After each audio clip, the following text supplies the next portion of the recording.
മാധ്യമ പ്രവർത്തകരെല്ലാവരും ചേർന്ന് പോയല്ലോ ഒരമ്മയെ കാണാൻ. ആ അമ്മ പൈസ വാങ്ങി എന്നായിരുന്നു ആദ്യത്തെ കമന്റ്. കാള പെറ്റു എന്ന് കേൾക്കുമ്പോഴേക്കും കയറെടുത്തോടി. അത് കഴിഞ്ഞ് അമ്മയുടെ വീട്ടിലേക്ക് പോയി.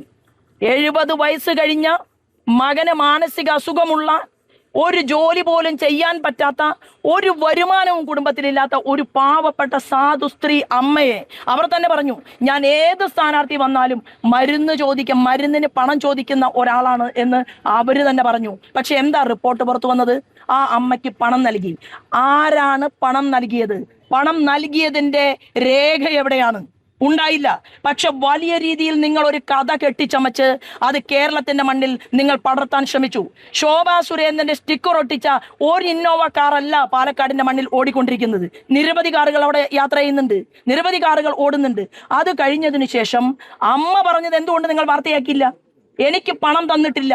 2 ചെറുപ്പക്കാർ അവിടെ പത്രസമ്മേളനം നടത്തുന്നത് എന്റെ ശ്രദ്ധയിൽപ്പെട്ടു. ആ 2 ചെറുപ്പക്കാരിൽ ഒരാൾ ആ പ്രദേശത്തെ കോൺഗ്രസിന്റെ ബ്ലോക്ക് സെക്രട്ടറിയുടെ സഹോദരനാണ്. മാധ്യമപ്രവർത്തകർ പരിശോധിക്കണം.